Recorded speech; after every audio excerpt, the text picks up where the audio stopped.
the discipline.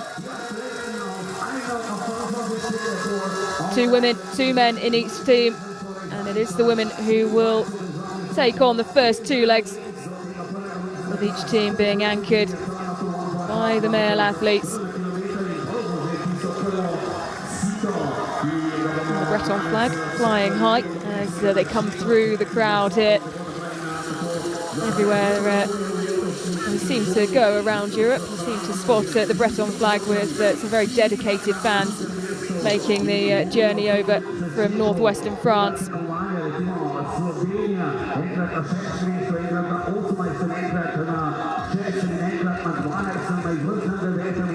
Some may remember back in the day when it was a double pole start, but the congestion there as all these athletes get underway in the skate, which occupies more lateral space, and yet they handle it incredibly well.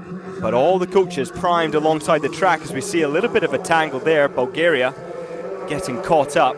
It's an inevitability over the course of a season. An excellent shot there as they go around the back of the main stand here in the arena, with plenty of the fans able to turn around and spot the biathletes who are being led by Norway and Malin Kjærgaard, Jean Richard in behind. And it's Norway who wear bib number 1, Sweden 2, France 3, Germany 4. The Italians wearing bib number 5, and Hannah Ockenthaler leading the way for the Italians after a fall in the short individual that saw her a DNF. This her first appearance back on the skis since that crash. I love this shot as we come through the forest here, and we get to see the side-by-side skiing of these biathletes as they try and jostle for position.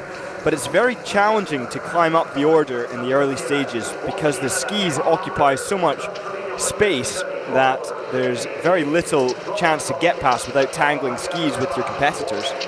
Julia Sandheimer, though, bib number 4, forcing her way to the front for Germany. Scored such a talented young individual, 19 years old, the individual junior world champion last year.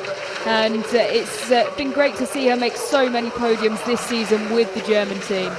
Absolutely, and the Germans do have a lot of potential in terms of their development from the youth and junior levels. We saw, particularly in the relay events, some success there. And often we can get that in the relay competitions. A team like Germany lacking those big names who are just right up there at the front, of course with some exceptions, Grotian being one that springs to mind. They can perform well in relays when it's a case of staying on the back of somebody in front of you. Well, you mentioned the absentees there. Obviously, Franziska Preuss rested, Lou-Jean Monod rested, Julia Simon rested. Do any of those come as a surprise to you? Also, Sturla Holmlund. We know that Johannes Tingesbo has returned to Norway early owing to the flu. Yeah, and Tarja Bo as well. It's such an unbelievably grueling location. There's sicknesses afoot, there's fatigue. The World Championship was grueling, and the likes of Lagride, they just need to focus on his own performances come the final World Cup, and there's very little to be gained from racing today in these tough conditions. Hands opportunities though to, of course, Jean Richard, who we've already mentioned, Oceane Michelon, Julia Tannheimer, Sophia Schneider, who'll be on the second leg for Germany as Malin Kjærgaard brings us through 1.5 kilometres. Still less than 10 seconds separating the top 11, over 10 seconds encompassing the top 12.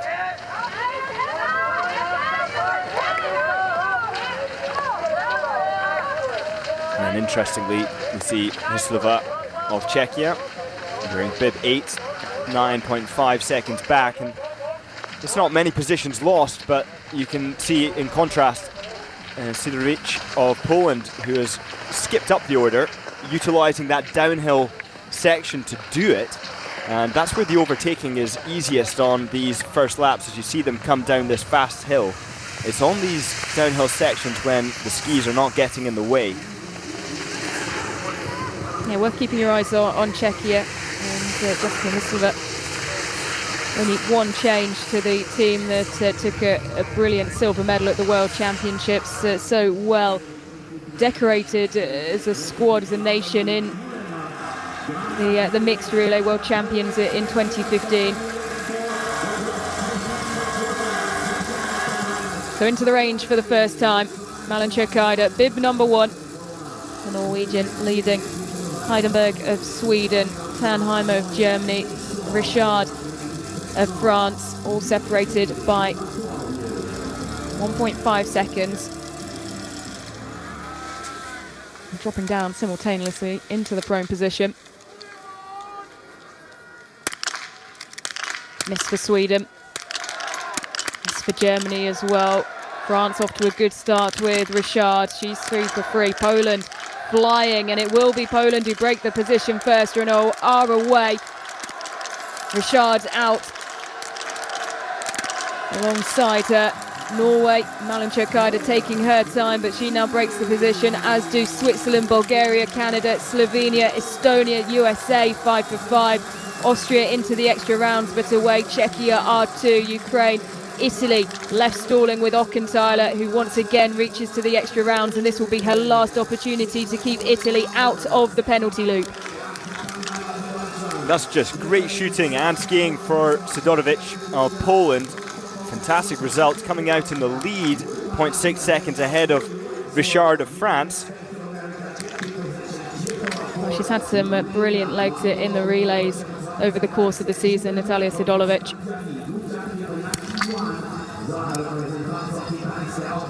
A little bit of pressure for Lithuania as the clock is ticking, and with 2 rounds, 1 target, she gets it with the first of them. Jarostkite now away, but she will be the last out.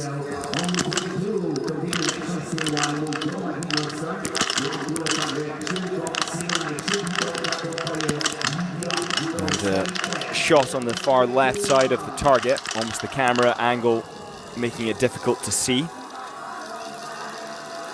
We're not going into the extra round, Scott, but certainly taking her time. Malin Kjærgaard finds herself 6 seconds behind Sidorovic coming out of shooting 1. It was Lagride who said in the relay competitions, you can afford to shoot just a little bit slower and it not really negatively impact the race, because you're able to get in behind. You're able to then use the drafting effect behind the leading athletes to pull you along and to reabsorb the group. And you'll see the chasing group now actually has a bit of work with Heidenberg leading that charge and Tannheimer alongside her. But Richard will look back and see just a couple seconds, and those seconds are precious. She'll want to put the pressure on and maintain a high pace at the front. Lisa Gaspelant leading Switzerland out in the final relay of her career.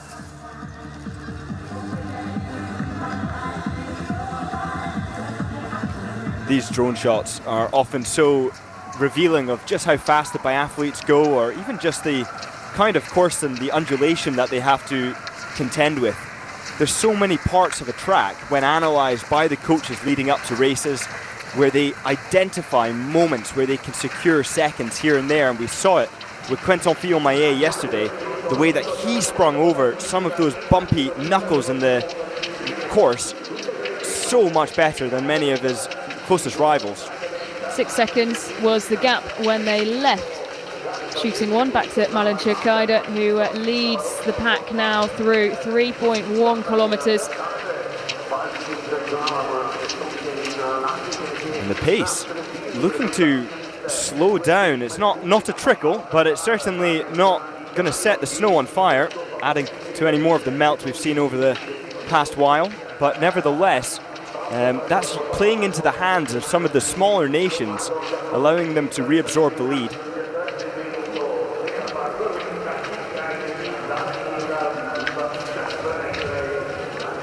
On DNS, that's Moldova, making the start line today. So, of course, 22 teams, led by Malin Kjærgaard and Jan Richard, keeping watch behind.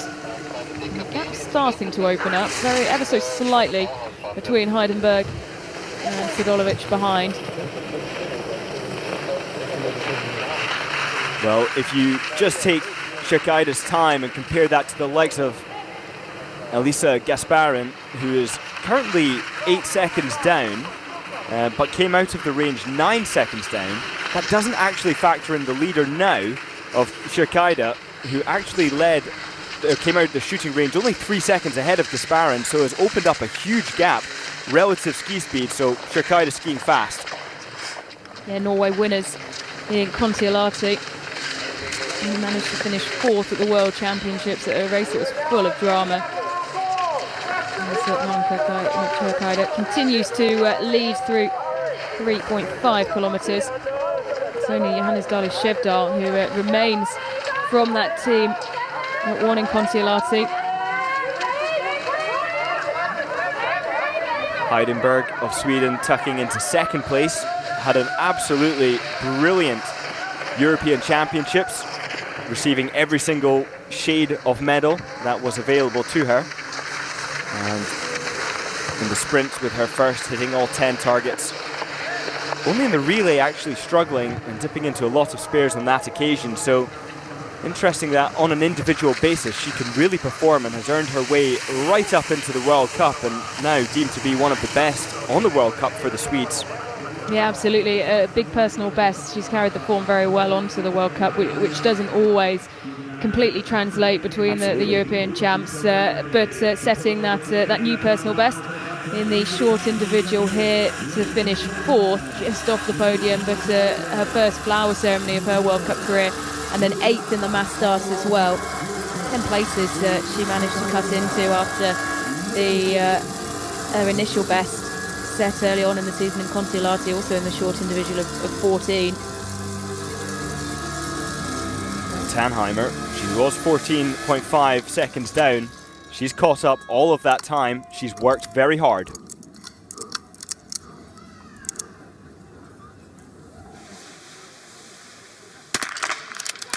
Miss for France and Germany, now a miss for Norway, 2 misses for Jean Richard. This is not a good start at all. Sweden going very well indeed with Heidenberg, who makes it 5 for 5, and Sweden will hand over in the lead.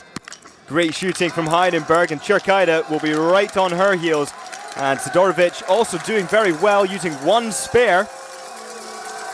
Now the gap going to Malin Tjerkaida, responding very quickly as France are at least once around the penalty loop, and Jean Richard keeps it to 1. Now that is painful for France and really unexpected from Richard. Again, being one of the favourites, I am certainly not going to be writing the French off at the end of this penalty loop from Richard, but that is going to be costly and will require a lot of recovery work from Michelin, Perrault and Quentin Fillon-Maillet. Yeah, potentially writing Malin Tjerkaida off a little bit early myself. She's just 4 seconds separating her and Heidenberg, so not a given yet that Sweden will go into the first exchange with 1 lap to go in the lead, but Heidenberg certainly doing her job.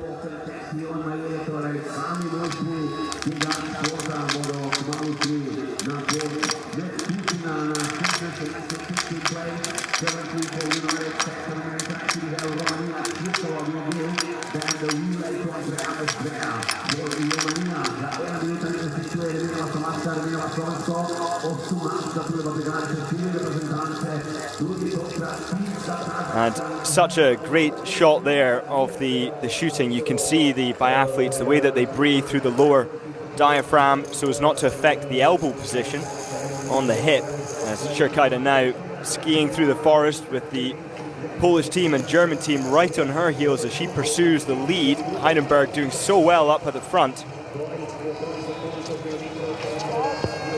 And I would say Heidenberg actually, she's a phenomenal athlete, but arguably right now the weakest link or the least strong link of the Swedish team, and yet still having put in a fantastic performance. This is looking very good for Sweden. Yeah, certainly. Their win in Oberhof, it was the men who went first on that day, and the race was brought home expertly by Hanna Öberg and Alfela Öberg, recovering so well over the last 2 legs to take the win from France. It was such a dramatic day of racing in Oberhof, and and their only win of the season.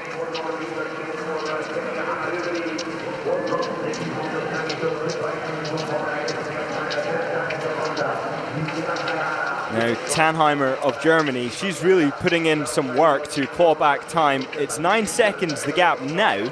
As she came out of the shooting range, it was 10, so that indicates Tannheimer, Heidenberg skiing much at the same pace, if not Germany just clawing back a couple meters. And the gap opening up at the front, and just see Klemencic of Slovenia go through in 5th, with Anna-Maria Lampic taking on the second leg for Slovenia.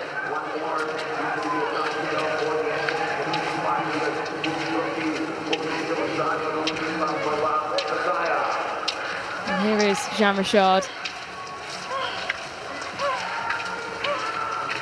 All the way down in 14th, but we've seen this before on particularly the French women's side of things, where they've been really dragged back. I remember the relay in Ruhpolding. They fell very far behind, rock bottom, and over the course of the 3 legs following, they were able to pull themselves back up. He did a good leg, if I remember correctly, from Oceane Michelon that day, who will be next up for France and in excellent form of her own. It actually takes the pressure off. So the 3 legs thereafter no longer are going to be held accountable or to blame, essentially, for a result that is not as good as it should or could have been. And that can really give some relief to the biathletes, although of course they don't want there to be a bad initial leg, but it can have the effect of taking the pressure. Yep, the gap has closed at the top after initially opening up over the space of 300 metres. Malin Chakada has closed 3 seconds, just over. Lien and Hannah Urberg waiting on.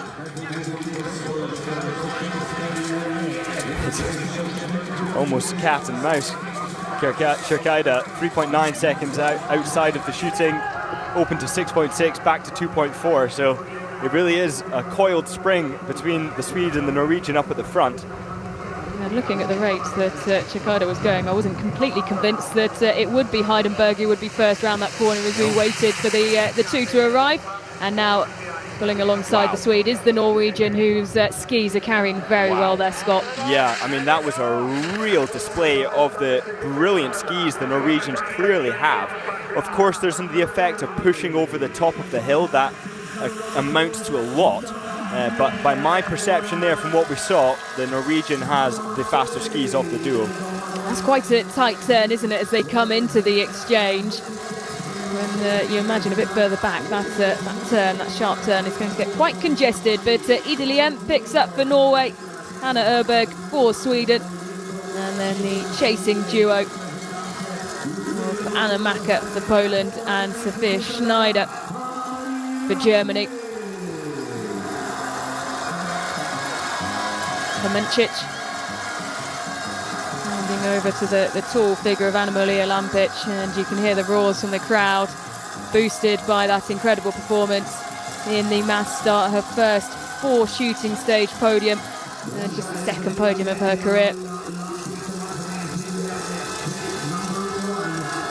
And now it gets busy in the handover zone.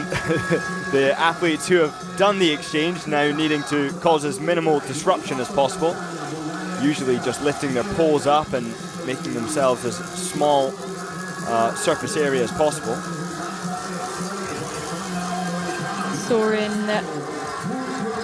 Miesto that it's not quite as easy as that, though, as France handover down in 14th, 60 seconds behind the leaders Norway.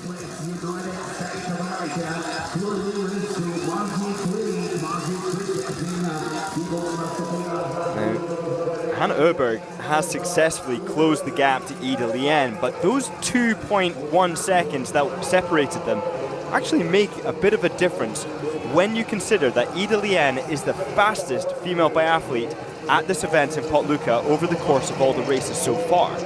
And that means Hannah Urberg, although she's in good form, she would have had to close that gap, and Ida Lien wanting to make that as difficult as possible, no doubt.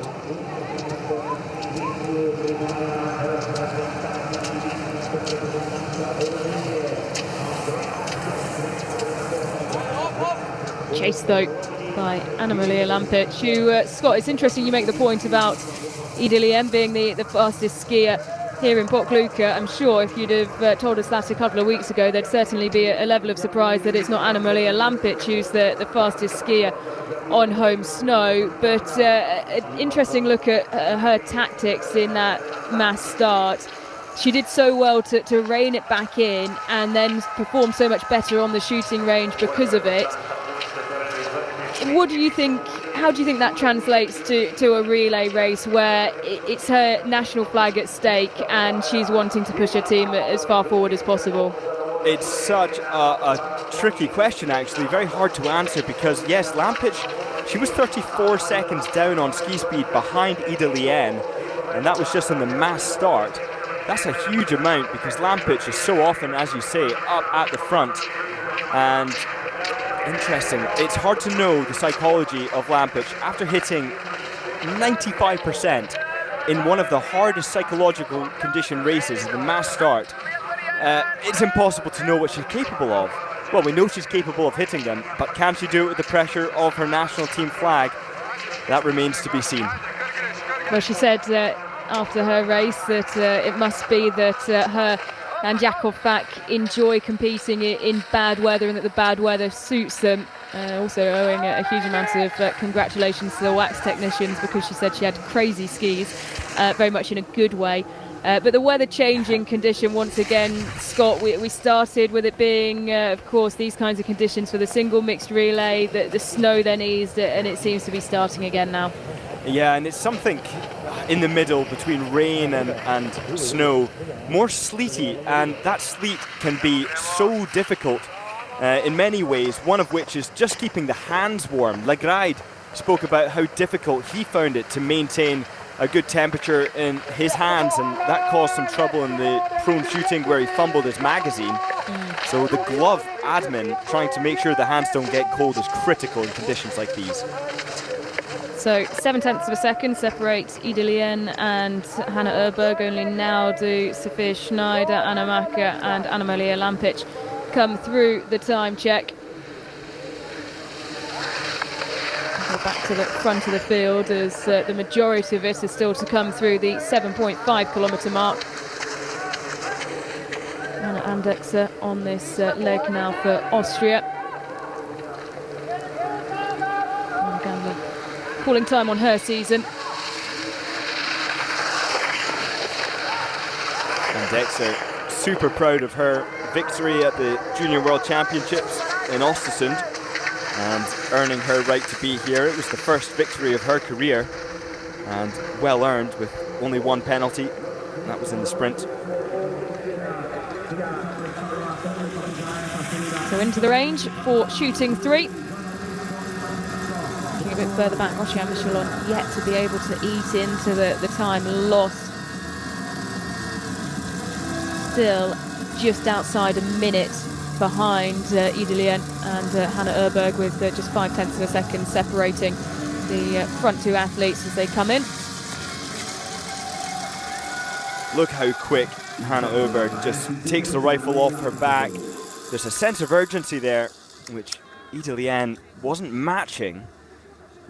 But the composure comes now as the first shots go down. 11.8 seconds for Hanna Öberg. Miss so for the Swede. Norwegian now following suit. Öberg into the extra rounds, another miss.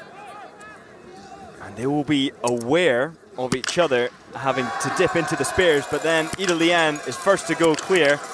No time lost for Hanna Öberg relatively, but the Germans are certainly on the chase. Poland and Slovenia very much alongside, with Lampic doing very well. Could it be another great day for Slovenia? Oh, 5 for 5 for Wow. Anna-Maria Lampic. Scott, that is something special. She is better in the prone position, but certainly it looks like the tide has changed for the Slovenian. It certainly does, and Schneider struggling somewhat to get that last shot down. She manages with the second spare, but allowing Switzerland, Austria and Bulgaria all to close the gap.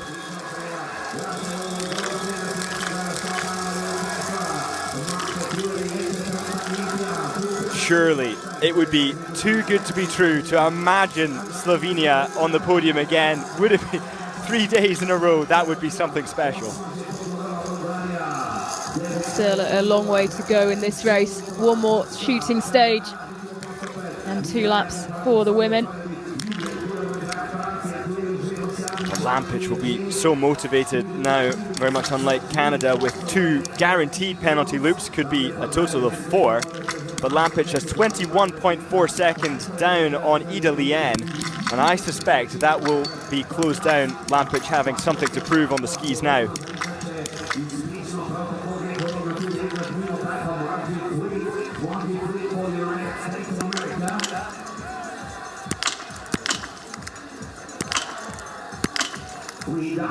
Lovely, accurate shooting until that 4th shot. Very low miss, indicating a trigger pressure issue. Not always, it's not prescriptive, but it sometimes can suggest just slightly too high on the pressure.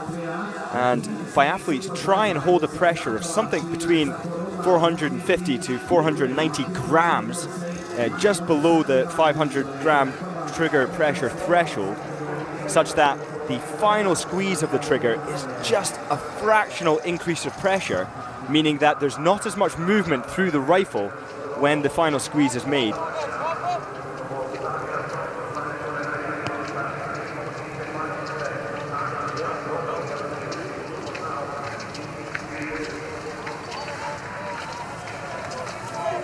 Maria Lampic battling through the conditions, and Scott, if the picture there is anything to go by, we mentioned it being wet snow. That is definitely looking more like rain as they come through 9.1 kilometres through this pine forested section. Now, I'm looking back and seeing France 56.4 seconds behind, and they're behind Italy, Czechia, Austria, and it's not looking good for the French comeback, as we can see Michelon there in the background.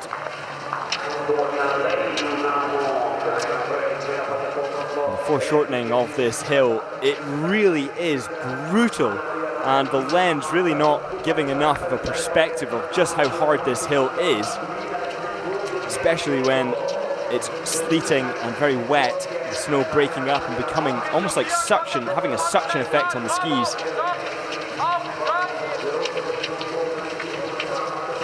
Keep our eyes out for the time of Michelon as she comes towards the time check, and well, she hasn't gained or lost much at all. Still at 56, almost 57 seconds behind the pace of Ida Lien. I suppose, Scott, one of the things that she would be hoping is, with that group so tightly bunched behind, she's one of the fastest on the skis in the short individual. If she can find her way around the outside of that group, that could probably see her up into 4th. Absolutely, and I think that right now, from the French perspective, it's just a case of running her own race, not trying to see anybody or any times and trying to close that gap, but rather just do what she needs to do to bring out her best performance, and that very likely is to go at the pace she knows she can handle in the shooting range. And those two have been inseparable since they took over. Still 0.8 of a second between Ida Lien and Hannah Öberg. It was 22.3 seconds at the last time check at 9.1 kilometres, now 400 metres down the road, and the gap has opened up slightly. Maria Lampic not being able to do what we'd usually expect of her, trying to close the gap, but as we've mentioned, Ida Lien the fastest on the skis throughout this week on Pokljuka. Now I wonder if Lampic is just pacing herself sensibly. She knows that she has to contend with stand shooting, which, as we've spoken about before, is less than 60% hit rate. Still only just now is Ocean Michelon able to really get closer to the back of this pack. Amy Berserger of Switzerland the closest to her, but still 56 seconds, Scott, 56.5 now, so it's only 0.4 of a second that she's been able to close. She's not moving at the rate that you'd need her to get further up the field, and as they come into the range for the second time and final time for the athletes on leg 2, she'll be hoping that those ahead of her make plenty of mistakes.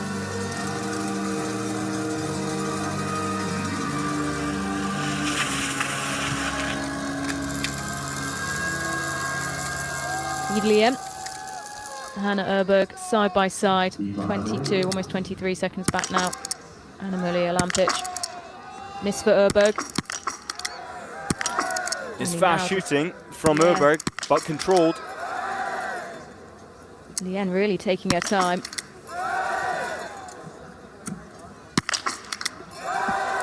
Two-breath routine for Ida Lien, but missing the last shot. Once again, they're in sync. And Erberg gets away first. Another miss for Lien. Two misses to kick things off for Anna-Maria Lampic in the stand position.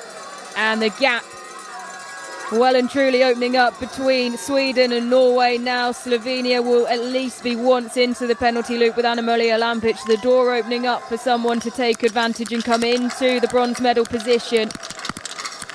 Everyone though missing. Another. Two penalty loops for Slovenia at least. Switzerland at 5 for 5, and Amy Beserger's away. She'll be followed by Czechia and France, and that's what Oceane Michelon needed, Scott. She needed errors ahead of her, and she certainly got them. Absolutely, and with now Lampic going around the penalty loop 3 times, that puts them very much out of the picture. But Michelon, 41.4 seconds off the lead. Vapornikova of Czechia just in front of her, and Carrara of Italy, surprising comeback from them to form. Bulgaria there just going around the penalty loop as well with that final miss. Just look at the lower diaphragm now. 2 big breaths between every shot. And that's controlled but slow shooting.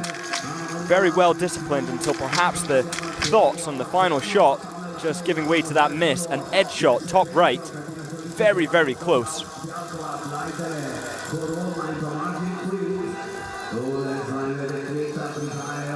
Well, you could see, Scott, the way that Hannah Erberg flew out of the range.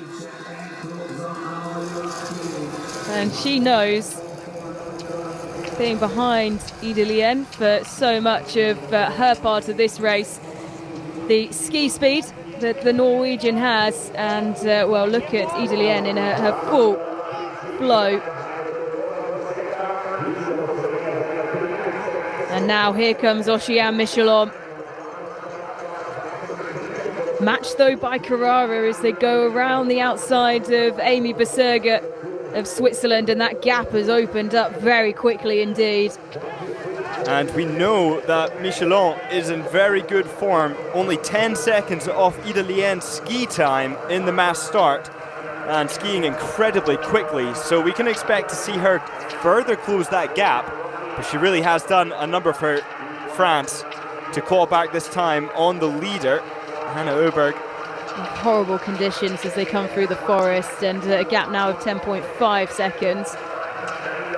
Ida Lien losing just a little bit of time to Hannah Erberg in comparison to when they came out of the range, and now out of nowhere Oceane Michelon up into third. And then she is going to be followed by Perrault and Quentin Fillon-Maillet, who went head-to-head in the mass start that culminated in a sprint finish, which Perrault won. And those two in such great form now, we can expect to see that comeback just getting short, that time to the lead just getting shorter and shorter and shorter. Well, it was a brilliant battle to watch yesterday between the two Frenchmen. We battled it out in similar fashion in the first race week of the season in Kontiolahti, and once again finishing the same order, with Eric Perrault taking his second mass start victory of the season.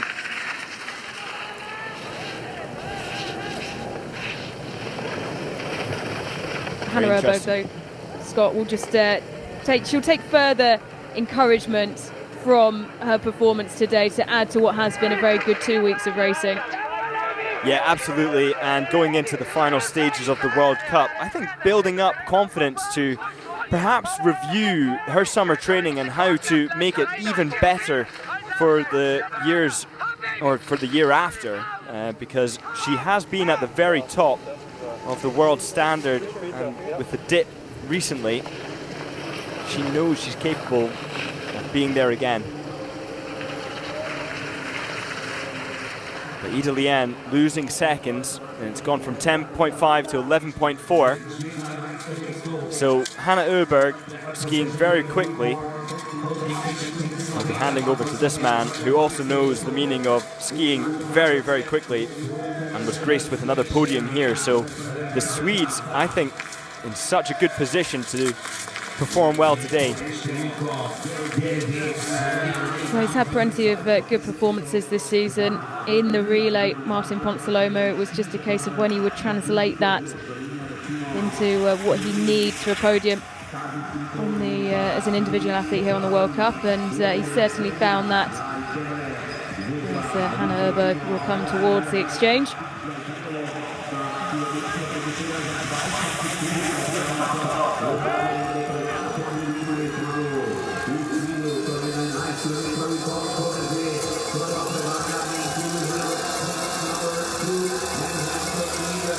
Well, the latter stages of this season, a story of brilliant comeback for both of these athletes, and Martin Ponsiluoma picks up the charge for Sweden. A look over the shoulder for Johannes Dahle-Skjevdal.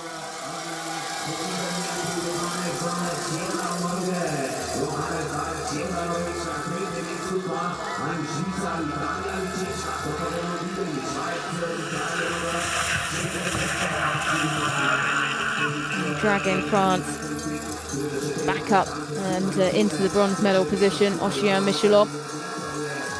Let's see, Eric Perrault waiting and raring to go. Patrick Braunhofer, Italian, starting side by side with Eric Perrault. Thomas Makiska of Czechia, the one change from the team that took the brilliant silver medal at the World Championships. Facing Vítězslav Hornig.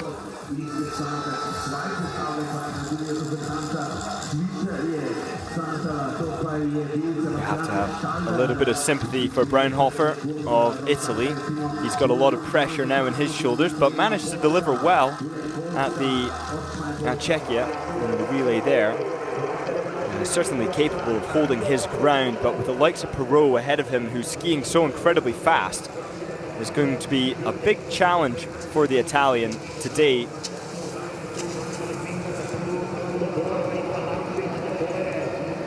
And with 9 athletes across the line at the exchange, second exchange, Ocean Michelot with the fastest leg 2 time.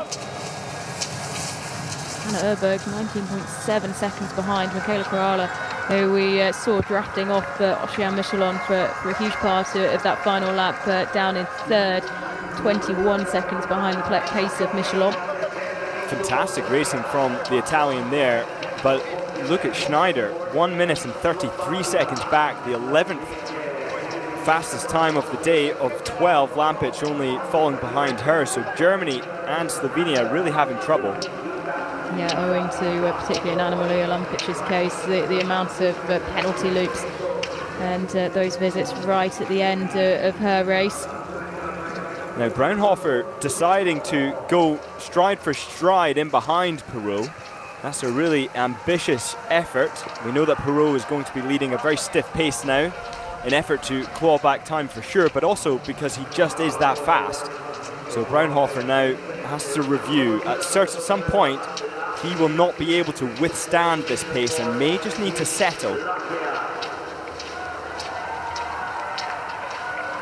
Kiska and Jakob through in 5th and 6th, 50 seconds behind the pace of Martin Ponsiluoma. He has a lead of 14 seconds over Johannes Dahle-Skjevdal. Dahle-Skjevdal closing down the time. It was 14, but it's 14 now. Actually, at the exchange it was 12. So it's becoming more. Ponsiluoma opening the gap. But have a look at this. Yeah, it's Sonja Leinamo, who has just been lapped by Martin Ponsiluoma and has pulled over to one side. Yeah, she looked in a bit of difficulty there, obviously suffering from the conditions, but perhaps there's more to the display of discomfort. I was reading that there has been continued illness around the Finnish team. We know, of course, that, well, prior to today, Siivi Minkkinen has spoken about feeling like a bit of a drained battery, but able to come back for a bronze medal in the single mixed relay today. Yeah, we need to just hope that Johannes Tingnes Bo comes back in good form post symptoms of a fever. Now 37 seconds. That's after exchanging at 38. So we know Ponsiluoma's really taking a very quick pace up at the front. It's putting some damage down on the Norwegian Dali Skjevdal, who's not managing to keep with it. But Perrault, likewise, I suspect that we can see Perrault try and claim back time in the skis later in the race, but now just being controlled. He's a very disciplined biathlete, as seen in so many of his stand shoots, particularly in relays. Able to get his prone shooting back up to 72%. Still the lowest it's been over the course of the last 3 seasons.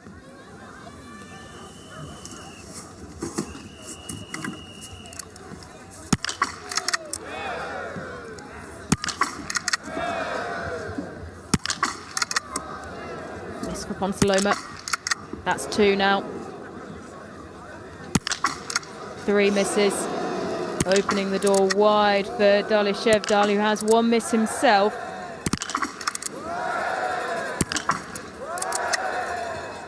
The conditions do not look bad whatsoever, but despite that fact, Ponsiluoma only has 1 spare round to get his final target down. He does it. That's certainly a big sigh of relief there from Martin Ponsiluoma, who will still hold a decent lead, with only now that final target going down for Norway. Wow. And look at the gap there. Eric Perrault, owing to clean shooting, has really closed down on Johannes Dali Skjevdal. And, well, it's what the coaches have been working towards this season. Italy away now, Czechia 5 for 5, Austria with 1 miss, Switzerland only just getting started. It's now 2 misses for Austria and Patrick Jakob. Yeah, Braunhofer, he's so good in these head-to-head battles, managing so often to get the targets down despite the pressure. But Perrault there, just so cleanly getting the targets down when it was made to look so challenging by Ponsiluoma and Dali Skjevdal, who both struggled. Well, the French coaches have been saying all season that in the build-up to Milan Cortina next season, the Winter Olympic Games, that the focus is on the shooting. And Scott, well, that's exactly why the difference that Eric Perrault coming in and shooting clean has made on this race, the time that he's been able to close down just in the range to now be right on the back of the Norwegian. Yeah, that's for sure. And every spare round can take something of 10 seconds to fill and fire. It can be quicker than that, 8 seconds, 7 seconds for some. But look at Perrault now, very, very controlled, just standing up in a relaxed manner behind Dali Skjevdal, and that to me in terms of body language suggests that he is not struggling to stay with the pace of one of the fastest skiers, not just now, but in the history of biathlon, especially when it comes to last lap skiing. Dali Skjevdal is a different animal on that last lap. Of course, this not being the last lap, Dali Skjevdal not putting his foot down fully on the accelerator, but the control of Perrault is just something to behold. There's lots to like about what Eric Perrault did yesterday in the mass start, taking his second mass start victory of the season, putting him in an excellent position as well to take the discipline globe. But also a lot of what he was saying, he said that he enjoyed having fun with Stella Holmlöglai, Quentin Fiormai. He said it was a beautiful fight. He's just someone who loves these head-to-head bouts, the tactical nuances to this type of biathlon racing, Scott. Yeah, and I think it was you mentioned the word playing, and that's something that could be a translation, but almost as if Perrault has that sense or that knowledge in the moment that he's able to actually make decisions and tactical moves with consideration. He's not just surviving, he's not just responding to the stimulation caused by other people's decisions and actions. He is able to implement tactics in the moment. Yeah, I love the word playing, and whether that's been literally translated. One of the other things that I loved as well is he said that when he woke up, the weather's been so awful, and here he goes around the outside of Johannes Dali Skjevdal on the climb.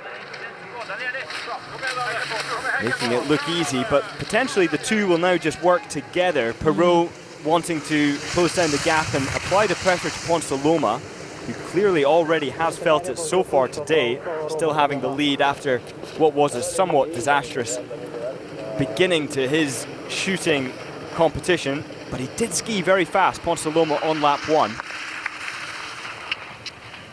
Such a technical corner that, and you can see as Martin Ponsaloma comes to 15.5 kilometres. The conditions really worsening here. Eric Perrault will be the next to the time check. And keep your eyes on the time. Just now, 12.2 seconds separating Eric Perrault and Martin Ponsaloma. That was 14 seconds, so 2 seconds he's been able to close down in the last lap. Now, there's only 3 shoots remaining in this race. We know that France are one of the favourites, if not the favourite, especially, or even when they were a minute down, they were never written out of this race, that's for sure. But with 12 seconds off the lead, Sweden in front, Dali Shevdal in third, I think it's looking extremely positive for France. And all of that pressure on the shoulders of Ponsaloma as he comes in to shoot for his final time today.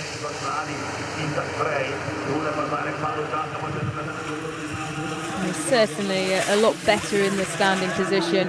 Martin Ponsaloma this season really struggled in the prone, as was evident in that first visit to the range, but potentially a slight bit of nerves going through the system, Scott, even though different position. You don't want to be coming in off the back of having missed 3 and putting your team under that level of pressure. And Ponsaloma, he missed 5 in the mass start, but it was consistent, 1-1-2-1.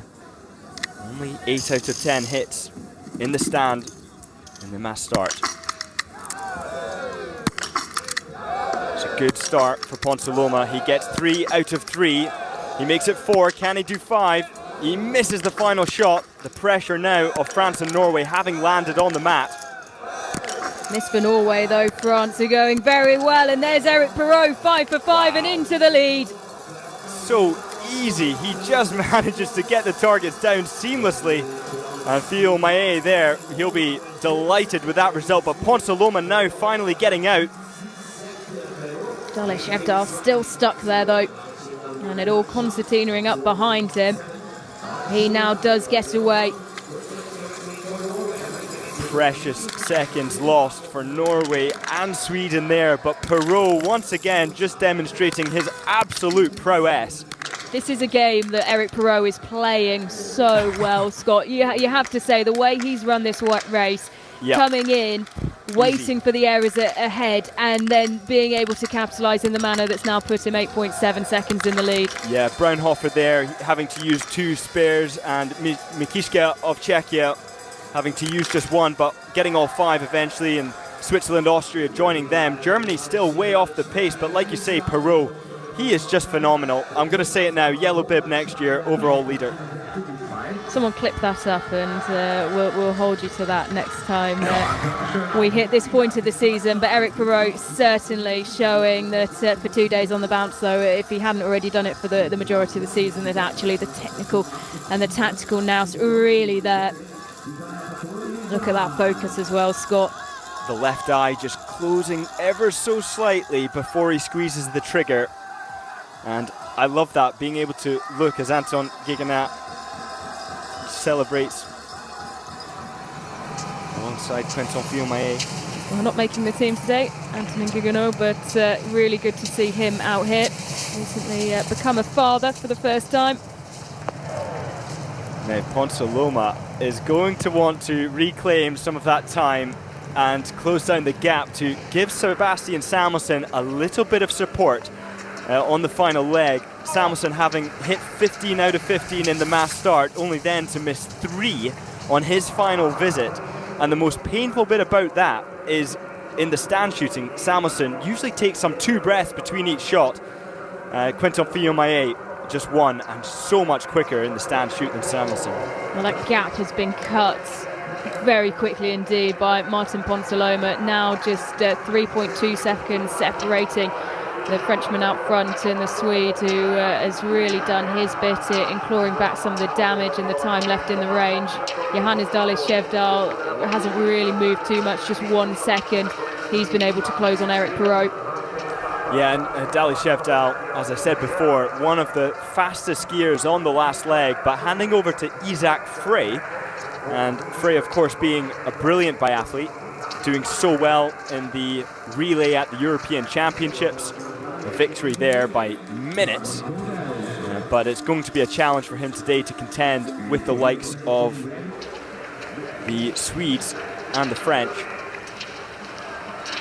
Yeah, when you look at the start list, those front 3 bibs, Norway, Sweden, France, and you go to the bottom, you see Isak Frey, his relay debut after making his debut earlier in the week here at Pokljuka, then Sebastian Samuelsson, Quentin Fillmaier. It is going to be really exciting, particularly for us sat here watching on, because seeing Isak Frey win the Crystal Globe on the IBU Cup, tie that up so quickly, as Ponsaloma now just 0.8 of a second and glued to the back of Eric Perrault. Seeing Isak Frey tie up the end of the season with 3 races to go, it will be great to see him tested against Sebastian Samuelsson and Quentin Fillmaier on this final leg.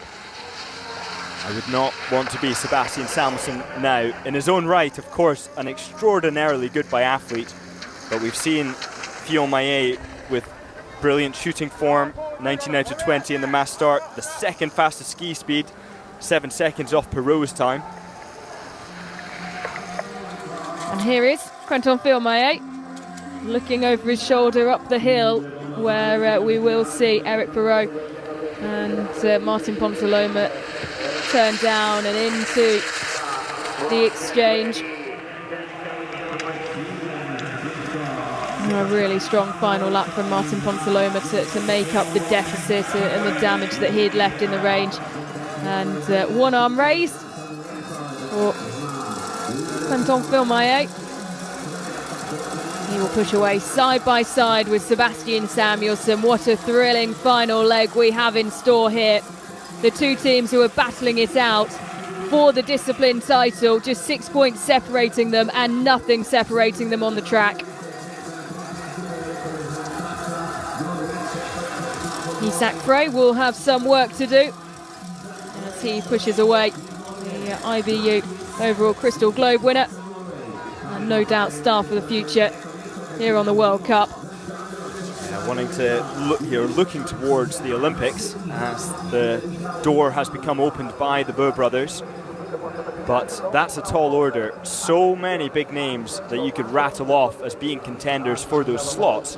But Isak Frey, even races such as this, will all stand to contribute towards the perception of him from the Norwegian selectors in regards to his worthiness of being selected for the Olympics. Yeah, absolutely. Johannes Dahle-Skjevdal, who handed over to him 3rd in the men's overall last season and spent the majority of this season on the IBU Cup. Very good results so far from Austria, Czechia, Switzerland. They're still very close to the top, having not required many dippers, many spares. Italy, the same can be said for them. Potentially a disappointment for Germany. 3rd at the World Championships. This, of course, a different look team.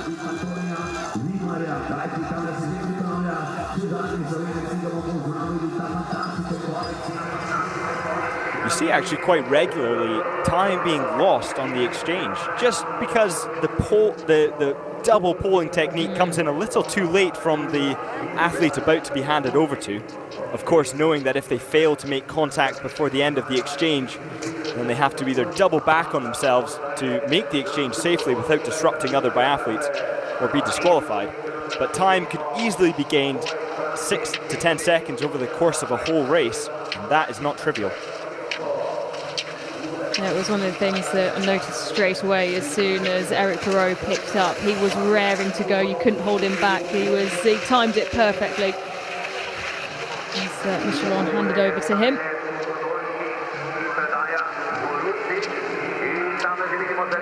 Frey 19 seconds behind. He's closed that down. Well, it's 19 now, but it was 19.2, so 0.2 seconds closed down on the lead. The fact that he's closed or even maintained that timing is impressive, with Quentin Fillon-Maillet up at the front and glancing over his shoulder to just see that Sebastian Samuelsson is very much there and enjoying being in his draft.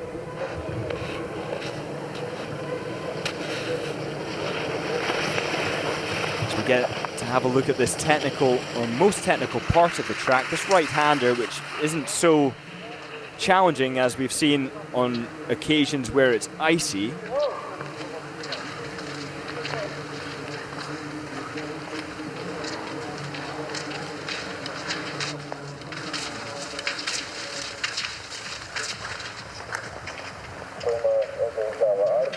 Through 19.5 kilometers, just 0.5 of a second, nothing really separating Fillon-Maillet and Sebastian Samuelsson. And now coming over the climb here, Isak Frey comes into the picture, and then when you look further back, it's a really healthy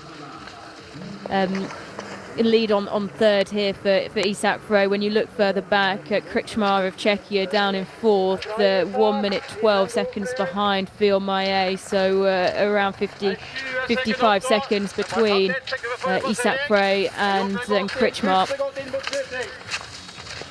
And Giacomel, of course, taking the last leg for Italy, 1 minute 15 seconds back. And although my favourite three, France, Sweden and Norway, are all in podium positions now, Italy are still within touch of the podium if somebody does make a critical error in the shooting.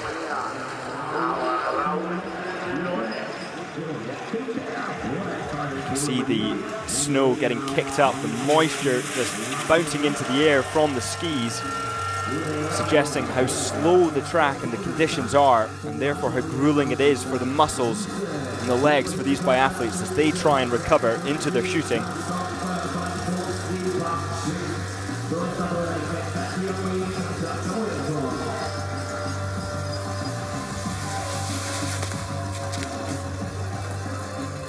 French team watching on. Jean Michelon and Eric Perrault have done their job. France and Sweden side by side.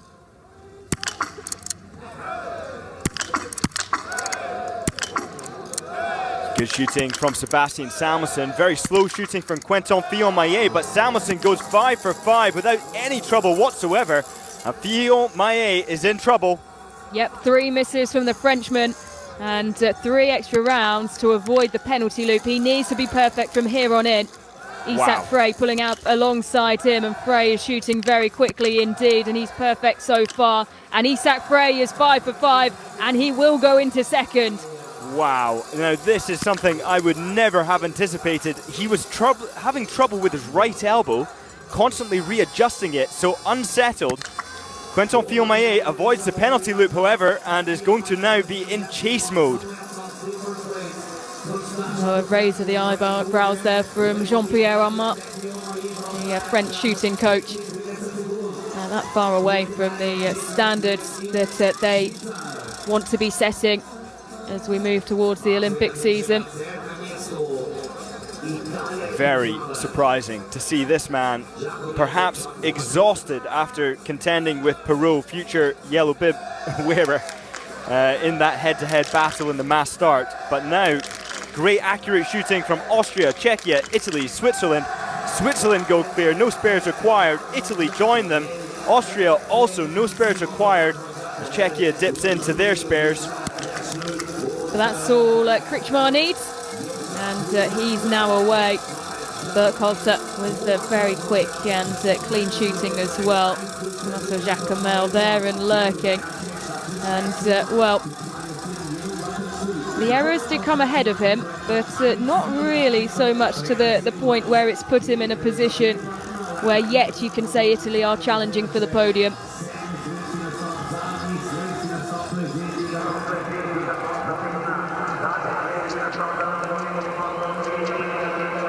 Still France, the only team in the top 8 who have made a visit to the penalty loop.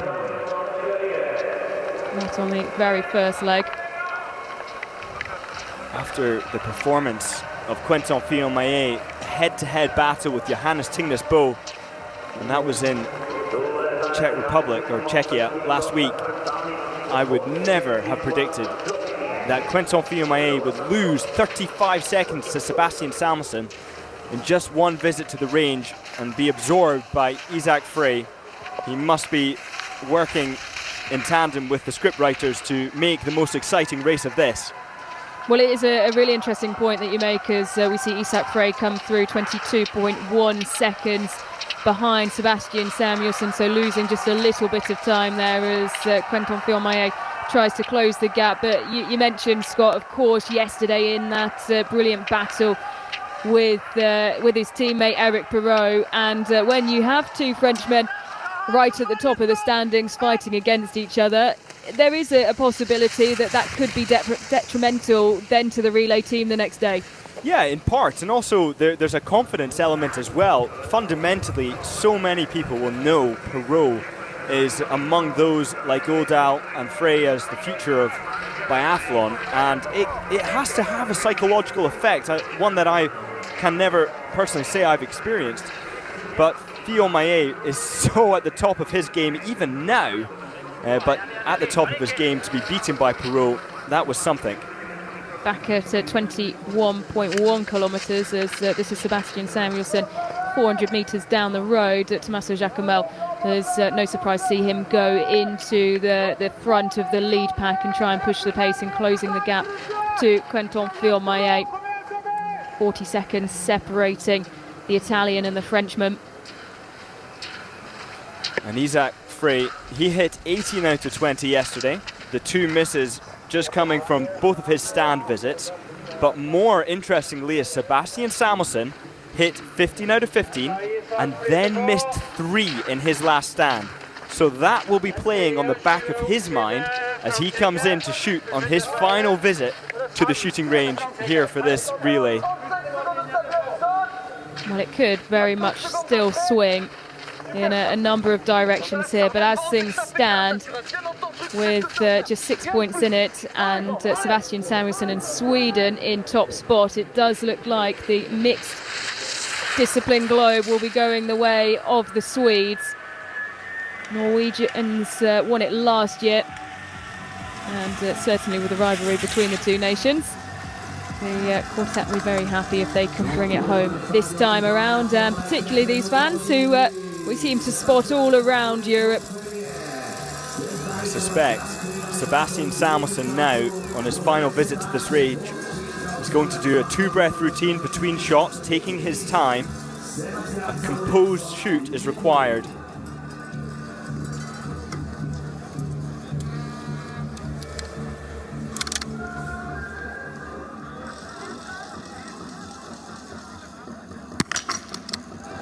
It's a very good start, right by the prone ring, but there's the miss, and it was a big miss. Lovely 4 out of 5. He just needs to get this spare as Isaac Frey is going to pull in beside him. He does, in the prone ring. And surely a victory in the final mixed relay of the season. Isaac Frey will surely try and knock these down, but one miss, and Sebastian Samuelsson now well away for Sweden. Quentin Fillon-Maillet, an opportunity to go into the silver medal position, and he's quick, he's flying, 4 for 4, that's 5, wow. And that is superb from Quentin Fillon-Maillet. Oh my, that was so quick from Quentin Fillon-Maillet, really recuperating some lost time that he struggled with in the prone. But look at that, Isaac Frey now in a skiing battle ahead of or behind one of the fastest. But today, Isaac Frey is matching the Frenchman on the skis, and it looks to be the case that Quentin Fillon-Maillet has started his decline in ski speed, and the fatigue is really setting in on his legs. 2 misses for Tommaso Giacomel, and that's Italy well out of the picture now. He really tried on that last lap to close the gap, but 2 misses. He'll be trying to hold on to 4th, and he will do. And Germany, that's some great shooting from Navrat there, managing to get all 5 down aside with Komatz of Austria. And Klitschmo with some problems with his rifle. You would have hoped for a lot more after the silver medal at the World Championships in this event. Once into the extra rounds as well. Terrible timing, of course, the last visit to the range, but he handles the pressure well, and just with one spare round manages to get that final shot. Look at the focus there of Sebastian Samuelsson. It was quicker shooting than I had anticipated, and you can see the relief and the joy as Heidenberg and Öberg celebrate what is almost certainly going to be a victory. And Samuelsson, he does not need to charge up this hill now, but the battle for second and third, Isaac Frey just settled in behind Quentin.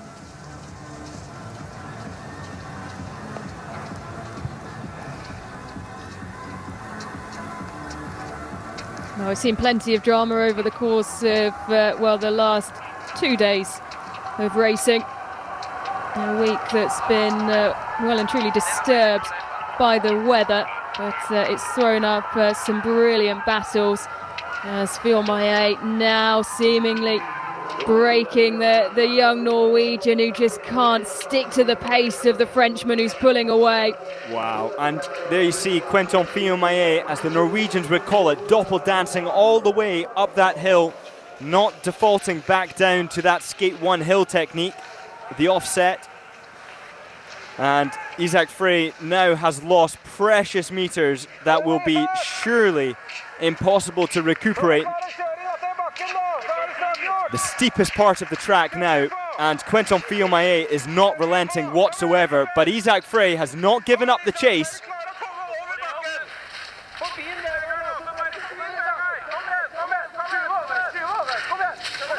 Well, he's being urged on by the Norwegian coach all the way up the climb.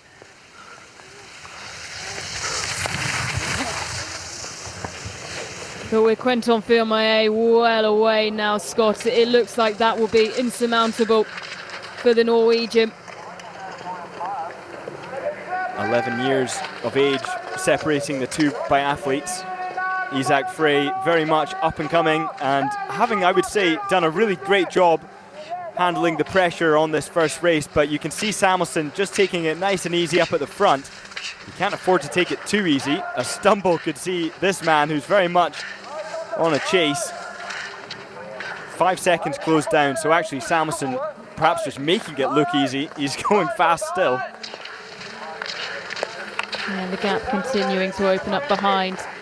With actually Isaac Frey, as you say, Scott, closing the gap on Sebastian Samuelsson, but the gap between him and Quentin Fiormaillet opening up, as you can see there. Sebastian Samuelsson just taking things a little bit easier, looking over the shoulder, just seeing what his advantage is. He will have had the time difference barked at him by the team along the side. A Swedish flag is waiting, and he will be welcomed back. He'll grab it quickly and will still probably get a little bit of a shuffle on. One last check, Sebastian Samuelsson welcomed into the stadium. Their second mixed relay win of the season on the World Cup. Sweden back on top after a tumultuous season. Sebastian Samuelsson takes a bow, and that should be enough to take the discipline title as well. France coming in behind, but the points well and truly in Sweden's favour.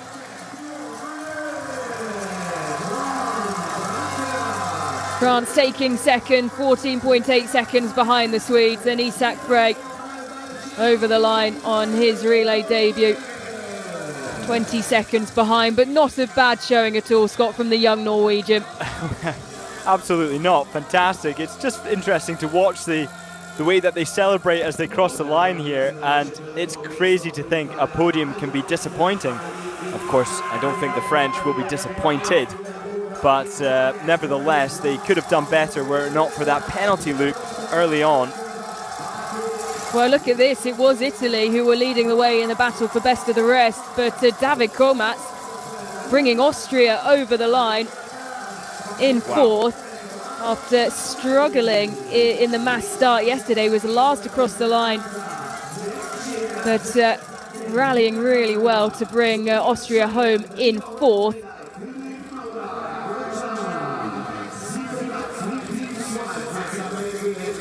And Austria alongside Germany of those who, well, before Switzerland crossed the line. Switzerland just using one extra round, with the next best being Austria and Germany, with 7 apiece. Actually, France only used 6, but of course ended up on the penalty loop, so it's hard to really count it.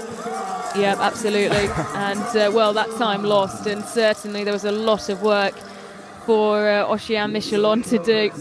It's a lovely moment for Sebastian Samuelsson after what's been a challenging season for him, the whole of the Swedish team as well, falling short of their expectations that placed amongst themselves on themselves this season.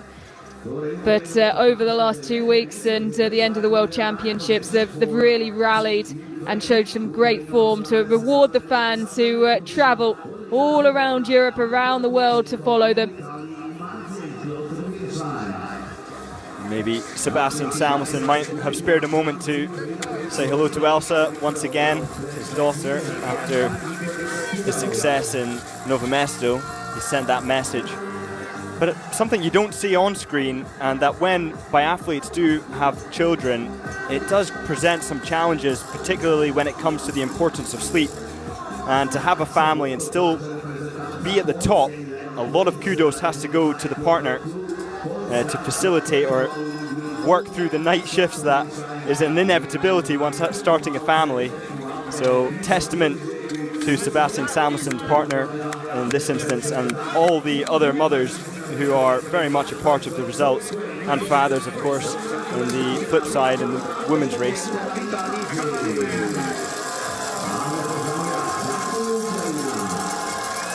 Czechia across the line with 8 extra rounds used. Ukraine always, Scott seemingly putting out very good showings in the range, just 5 extra rounds used. If it wasn't for Switzerland, just looking at that incredible result in terms of what they've done in the range, Ukraine well up there with the best shooting performances of the day. Really bringing a spotlight down onto the ski speed of the top biathletes today. Lovro Plunko bringing Slovenia across the line. He's been really involved with the crowd here. It's been lovely to see. It was 3 penalty loops and 10 extra rounds for the Slovenian team. But a brilliant video shared this week of Lovro Plunko going into the crowd and being used as a bit of a go-between between some of the fans who wanted photos and signatures from Campbell Wright. And he'd go back, obviously, a very close friend of the New Zealand-born American, bringing him up into the crowd and being used to translate.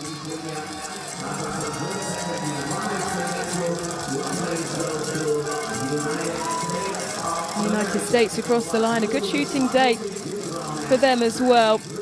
Maxime Germain bringing them across the line, just 4 extra rounds used.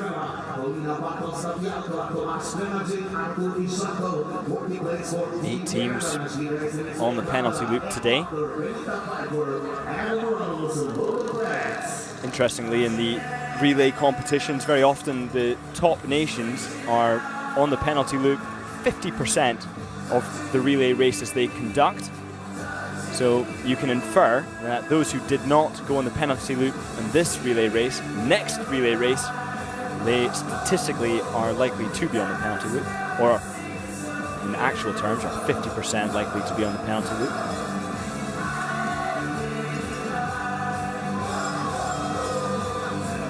The French succeeding despite theirs.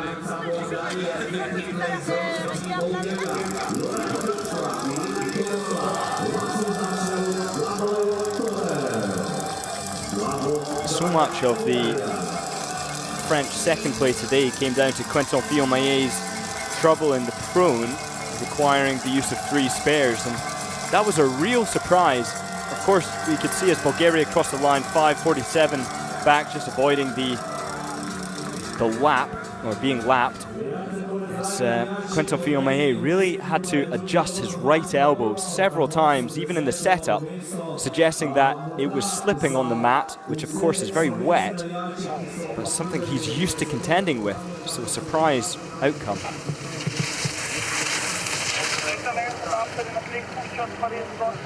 Latvia will come across the line in 16th.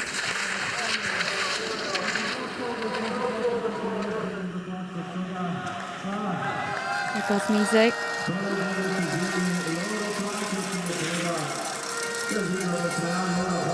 Enjoys racing here in Pokljuka.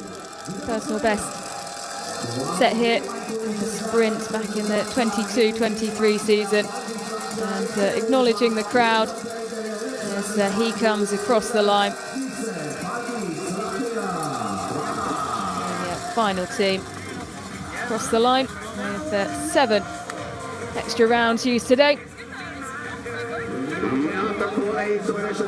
Isak Frey will be delighted with his performance. He managed to hold his nerve, and the 3rd place, battling against Quentin Fillon-Maillet, is nothing to be ashamed of, that's for sure. In fact, it's something to be very much proud of. I think the Norwegians will look upon that as a very successful day for the young Norwegian, contending with all the pressures that come with being on the Norwegian relay team, that which Johannes Tingnes Bø struggled so much to overcome on his first relay race. Well, look at the results, and Sweden, with that victory, will also take the discipline title for the mixed relay score by 9 points from France. Hardly anything in it through the course of the day, but owing to the better results in both the mixed relay and the single mixed relay earlier on today, it is Sweden who come out on top both today and overall this season. The 2nd mixed relay victory of the 24-25 season, and victory on the final day, confirmation of all the lapped teams there.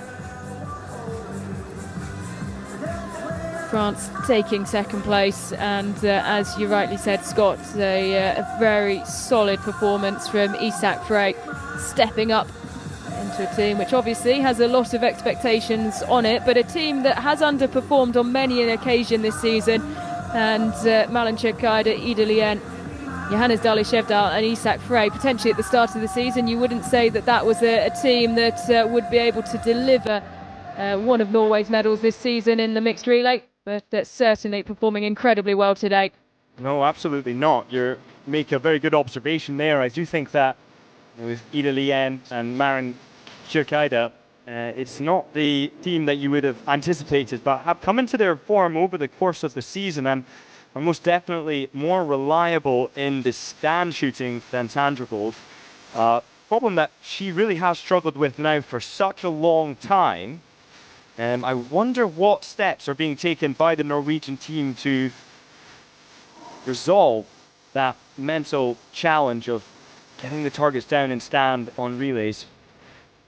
Well, it's interesting hearing Oliana Bluendalen talk about it and saying that actually just taking time away could be important. And you do wonder, after such a tough season on so many fronts from for Ingrid Landmark-Sandervold, whether just taking time to reset, train hard over summer, coming back, might just work out for her. Now, I don't know if this is going to destroy my reputation disagreeing with the great Oliana Bluendalen. I think there's a more fundamental issue that needs to be addressed with her psychological approach to shooting. And I'm sure they've thought about this, and a break away from biathlon certainly will have its positive impact, but only insofar as that break allows them to separate and then re-attack this summer with a strategy to overcome the problem. You need that mental space to have the energy to do the work required to solve the problems. But unless they have that strategy in place or have an idea of the ways that they'll overcome it, then we will see Tangible struggle and stand again next year. Today, though, all about the Swedes, who take the discipline title for the mixed relay, beating France by just 9 Sebastian, points. congratulations. Last relay of this season, you finished with the flag in your hands. How much did you enjoy it? It was amazing. It was a really fun fight, especially with Fillon-Maillet. He's a great guy and a good athlete, and he's in good shape. So I knew I had to bring my best game, and I did. So I'm very happy with that. You cleaned the prawn. Did you understand at this moment that it's going to be enough for the win, knowing that Kantan is not cleaning, or when did you realize this? No, I knew that nothing is done until after the standing shooting. So I just tried to pace myself in a good way and try to enjoy the last shooting. And I missed one, but it was good. So yeah, we're happy with that, of course. Thank you so much. Congratulations. Thank you.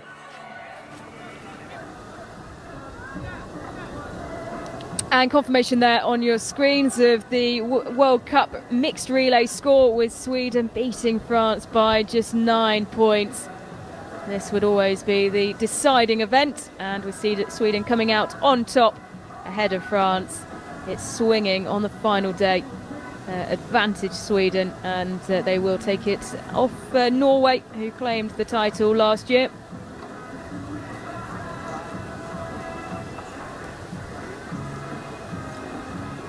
Well, Scott, always such a rivalry between Norway and Sweden, and even though they weren't as much in the mix for the discipline, Sweden will still see this as a very big victory for a number of reasons. Absolutely, especially, of course, given the fact that they have come back into this form after a difficult season at times, and they don't have Elvira Öberg, one of their best biathletes, so Heidenberg doing such a good job to not just hand over in a good spot, but hand over right at the sharp end of the race on leg one.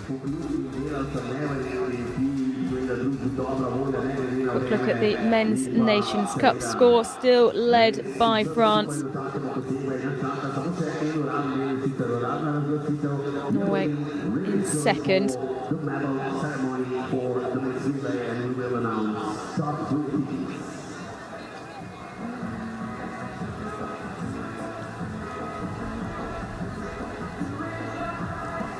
Whereas in the women's, they find themselves down in fourth. Norway, Germany and Sweden ahead of them, with France topping the table after 25 competitions.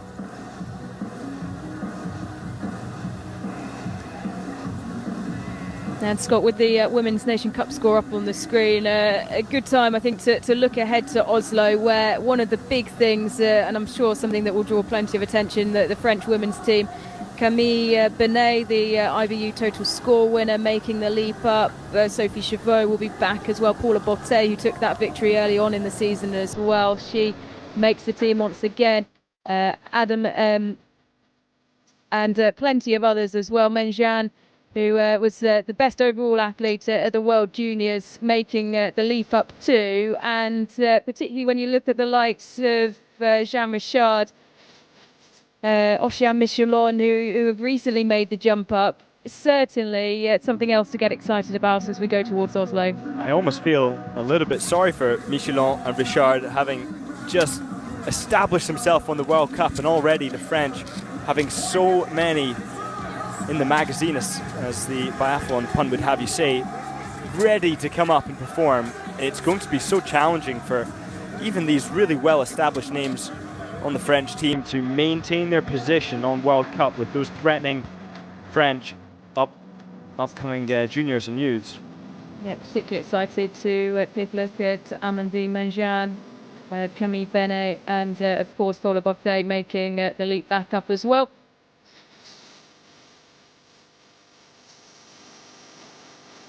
Well, excellent crowd today, you have to say, and yesterday, Scott, braving the inclement conditions here, to say the least, and really being rewarded with some excellent racing.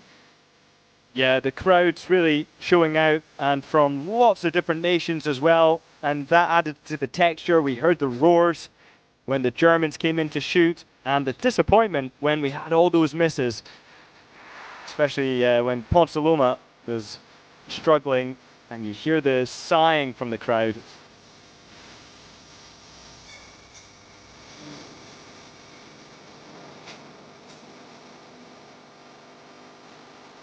And that actually having such a cool psychological effect when the crowd is cheering and happy with your results. There's an expectation that that cheering, that pattern, that rhythm is disrupted by your miss. And it draws such a fine point of attention onto every single shot. It can help sometimes but it can also be your enemy. I'm a big fan of these ski pole flags that are being handed out to the athletes. It's become a thing. We saw it with Julia Simon being handed one by Jean Richard last week in Nove Miesto. In Lenzerheide, we saw various branches being grabbed, whatever you can use as a flagpole. And Sebastian Samuelsson, he won't let go of that. He continues to wave the flag. Brief congratulations there as he leads, or anchored, Sweden over the line to claim the discipline title as well. A brilliant day for Sweden, who are well and truly back in the form we expect to see them in. And an impressive debut for Isak Frey. One that the Norwegians will take a fair bit of encouragement from as we head into a season without Johannes Tingesbo and Talia Bob.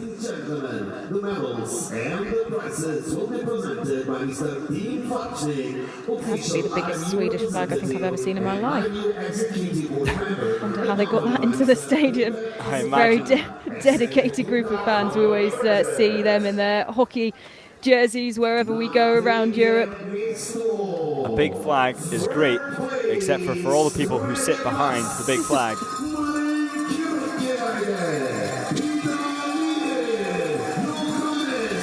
Norway stepping up onto third spot. Malin Kjærkeide, Ida Lien, Johannes Dale Skjevdal and Isak Frey, the quartet today, taking a bronze medal, the final mixed relay of the season. A very different look team, but one that certainly has signs of growth for the future.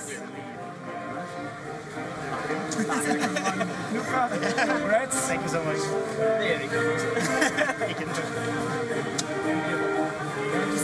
Thank you.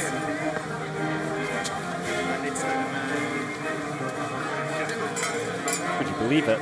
Actually, Philip Navrat had the fastest leg 4.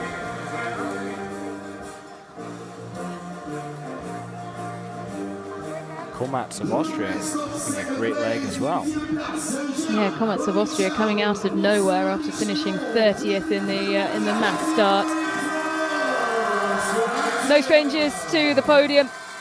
France taking a silver medal today. A very different look team to that of the World Championships.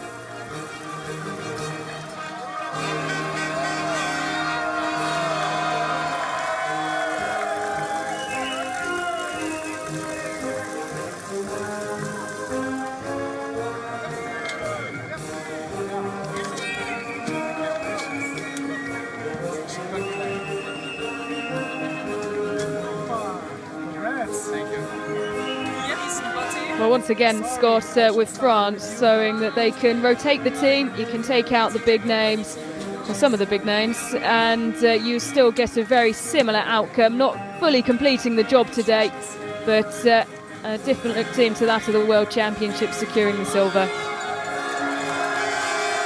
Absolutely.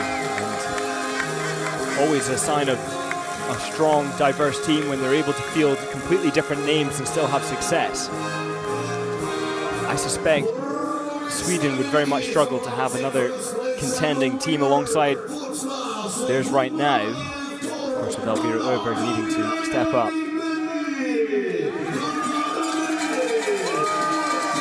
So this quartet standing on top spot today. Anna-Karin Heidenberg, Hanna Öberg, Martin Ponsaloma and Sebastian Samuelsson, making their way up to top spot alongside, of course, Jean-Richard, Rochelle Michelon, Eric Perrault and Quentin Fillmaillet of France taking the silver.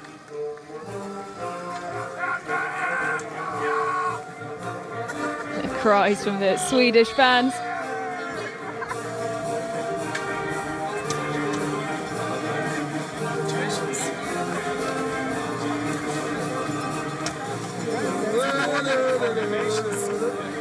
And that is a very happy Sebastian Samuelsson as he waves the Swedish flag over the heads of the Norwegians, who aren't too best pleased with that, as a wry laugh and smile from Maren